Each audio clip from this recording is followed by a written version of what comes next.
પંચમહાલ જિલ્લામાં ખેતીલાયક વરસાદ વરસતા જગતનો તાત ખેતી કામમાં જોતરાયો છે। જિલ્લામાં કુલ 98,000 હેક્ટરમાં વાવેતર કરવામાં આવ્યું છે, જેમાં ખાસ કરીને મુખ્યત્વે મકાઈનું વાવેતર 45,600 હેક્ટરમાં, ડાંગરનું વાવેતર 12,593 હેક્ટરમાં કરવામાં આવ્યું। ખેડૂતોએ મોંઘા ભાવનું બિયારણ ખાતર ખરીદી વાવેતર તો કર્યું છે, પણ હાલ વરસાદ ખેંચાતા અને પાણીની અછત સર્જાતા ખેડૂતોએ કરેલું વાવેતર કદાચ માથે ના પડે તેવી ભીતિ હાલ તો ખેડૂતો સેવી રહ્યા છે। જો આગામી 5-7 દિવસોમાં વરસાદ ના પડે તો ખેડૂતોની હાલત દયનીય અને કફોડી બની છે।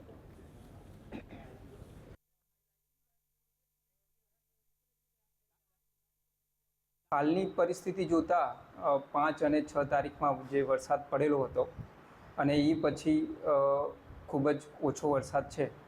હજુ જો 5-7 દિવસ બીજો વરસાદ ના આવે તો થોડી પાકની પરિસ્થિતિ ખરાબ થવાની શક્યતાઓ છે, પણ જો આવતા 4-5 દિવસમાં જો વરસાદ પડી જાય તો પાકને કોઈ ખાસ અસર થાય એવું જણાતું નથી। હાલ ચોમાસાની શરૂઆત સત્તાવાર રીતે થઈ ગયા બાદ જે ખેડૂતો છે તે ખેતી કામમાં જોતરાયા છે। ખાસ કરીને જો વાત કરવામાં આવે તો ગુજરાતના દરેક જિલ્લાઓમાં ક્યાંક મુસળધાર તો ક્યાંક ધીમી ધારે વરસાદ વરસ્યો છે।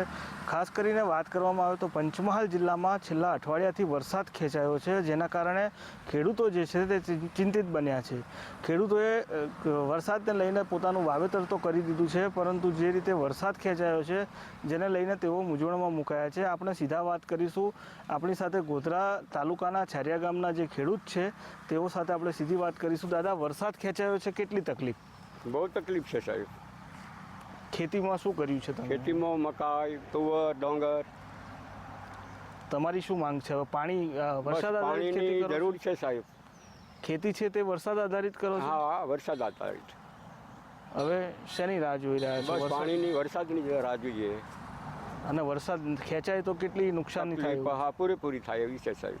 અચ્છા, ચોક્કસથી જે છારિયા ગામના જે ખેડૂત છે તેઓ કહી રહ્યા છે કે જો વરસાદ હજુ પણ લાંબો સમય ખેંચાય તો પાકને નુકસાન જાય તેવી ભીતિ છે। રવિ શાહ, જે